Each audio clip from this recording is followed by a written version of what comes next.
सोचिए, 2026 की बुद्ध पूर्णिमा ये सिर्फ एक छुट्टी का दिन नहीं होने वाला है, बल्कि ये एक ऐसा खास मौका है जब अध्यात्म और आप कह सकते हैं खगोल विज्ञान एक बड़े ही दुर्लभ संयोग में मिल रहे हैं। तो चलिए आज इसी दिन की पूरी कहानी को समझते हैं।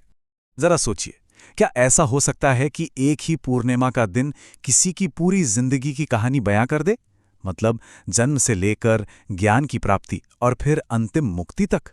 सुनने में अविश्वसनीय लगता है ना? पर यही वो कमाल का विचार है जो बुद्ध पूर्णिमा की बिल्कुल नींव में है। ये गौतम बुद्ध के जीवन के 3 सबसे बड़े पड़ावों को एक ही दिन में समेट लेता है। और पता है, इसी वजह से इस दिन को तेहरा पवित्र पर्व भी कहा जाता है। मतलब एक ही दिन और 3 महान घटनाएं। अब सवाल यह है कि वो 3 घटनाएं हैं कौन सी? आइए देखते हैं। तो ये हैं वो 3 पवित्र जगहें जो इस दिन से जुड़ी हैं। सबसे पहले लुम्बिनी, जहां राजकुमार सिद्धार्थ ने जन्म लिया। फिर आता है बोध गया, जहां बोधि वृक्ष के नीचे उन्हें वो परम ज्ञान मिला जिसके बाद वो बुद्ध कहलाए। और आखिर में कुशीनगर, जहां उन्होंने अपना शरीर त्यागा और महापरिनिर्वाण को प्राप्त किया। और कमाल की बात यह है कि मान्यता यही है कि ये तीनों ही अद्भुत घटनाएं वैशाख महीने की पूर्णिमा के दिन ही हुई। सोचिए, ये बात इस दिन को कितना कितना खास बना देती है। तो अब जब हम इस दिन का ऐतिहासिक महत्व समझ गए हैं, तो सीधे चलते हैं साल 2026 पर। देखते हैं कि इस बार तारीखें क्या हैं और वो कौन सा खास समय है जिस पर हमें ध्यान देना है। देखिए, साल 2026 में हम गौतम बुद्ध की 2588वीं जयंती मना रहे होंगे। 2588वीं। जरा इस नंबर के बारे में सोचिए।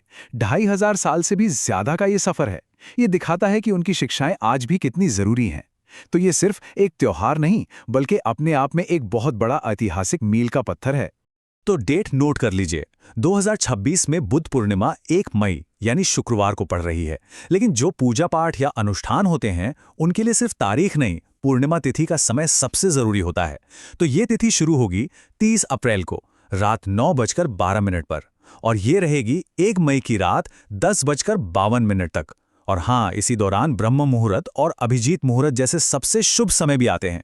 कहते हैं इस वक्त में किया गया दान और स्नान बहुत खास फल देता है। और हाँ, अगर कोई इन समारोहों का हिस्सा बनने की प्लानिंग कर रहा है तो ये जानकारी आपके बहुत काम आएगी। देखिए, बोधगया, सारनाथ और कुशीनगर जैसी जगहों पर माहौल तो बहुत खूबसूरत होता है, लेकिन यह भी सच है कि भीड़ जबरदस्त होती है। तो हमारी सलाह यही रहेगी कि या तो सुबह 8 बजे से पहले पहुंच जाएं या फिर शाम को 4 बजे के बाद जाएं। इससे आप शांति से उस पूरे अनुभव का आनंद ले पाएंगे। चलिए अब बात करते हैं उस चीज की जो 2026 की बुद्ध पूर्णिमा को पिछले कई सालों से एकदम अलग, एकदम खास बना रही है। इस बार सिर्फ आध्यात्म नहीं है, इसके साथ एक बहुत ही दुर्लभ खगोलीय घटना भी जुड़ रही है। इस घटना को कहते हैं बुध अस्त। अब ये क्या होता है? देखिए, ज्योतिष में इसका सीधा सा मतलब है कि बुध ग्रह यानी मर्क्यूरी घूमते घूमते सूरज के इतने पास आ जाता है कि सूरज की तेज रोशनी में वो हमें पृथ्वी से दिखना ही बंद हो जाता है। ये एक बहुत ही कह सकते हैं महत्वपूर्ण खगोलीय स्थिति है जिसका असर सभी राशियों पर पड़ता है। और सोचिए, जब ये बुध अस्त की घटना बुद्ध पूर्णिमा जैसे इतने पवित्र दिन पर हो रही हो तो ज्योतिष शास्त्र के हिसाब से एक बहुत ही पावरफुल धन योग बन रहा है। माना जाता है कि ये योग कुछ खास राशियों के लिए किस्मत के, खास तौर पर आर्थिक समृद्धि के नए दरवाजे खोल सकता है। तो कौन है वो भाग्यशाली राशियां? सबसे पहले बात करते हैं कर्क राशि की। ऐसा माना जा रहा है कि इस योग का सबसे पहला फायदा इन्हें मिल सकता है।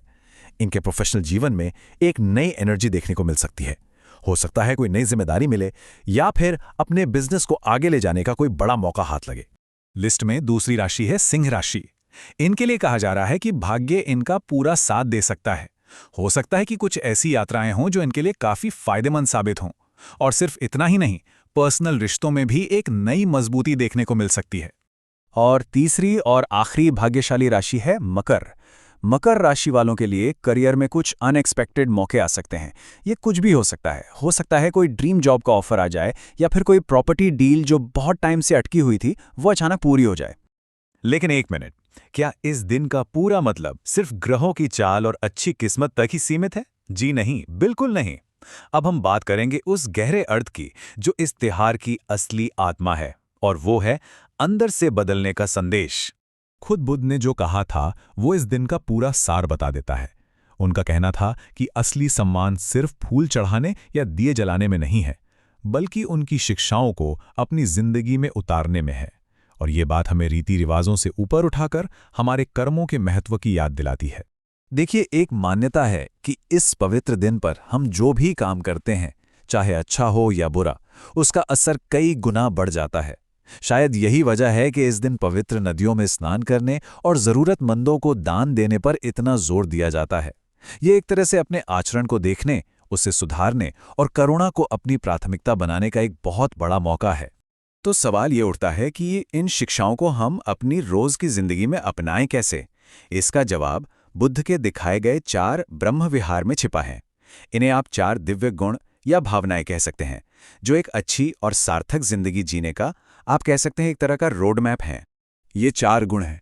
पहला, मितता, जिसका मतलब है सबके लिए बिना किसी शर्त के दोस्ती और प्यार का भाव रखना। दूसरा है करुणा, जो सिर्फ हमदर्दी जताना नहीं है, बल्कि किसी के दुख को सच में कम करने की इच्छा रखना और उसके लिए कोशिश करना है। तीसरा है मुदिता, यानी किसी और की कामयाबी देखकर जलना नहीं, बल्कि दिल से उसकी खुशी में खुश होना। और चौथा, उपेक्षा, यानी मन की शांति, वो बैलेंस जो जिंदगी के हर उतार चढ़ाव में आपको मजबूत बनाए रखता है। ये सिर्फ किताबी बातें नहीं है, ये मेंटल हेल्थ के लिए बहुत पावरफुल टूल्स हैं। तो 2026 के इस बुद्ध पूर्णिमा पर जब हम सब त्योहार मनाएंगे और हो सकता है ग्रहों के इस खास संयोग के बारे में भी सोचेंगे, तब एक सवाल खुद से पूछना बहुत जरूरी है। इन 4 गुणों में से मितता, करुणा, मुदिता और उपेक्षा में से आज हमारी दुनिया को और हमें पर्सनली किस एक गुण की सबसे ज्यादा जरूरत है? शायद इस सवाल का जवाब ढूंढ लेना ही इस दिन का सबसे बड़ा तोहफा होगा।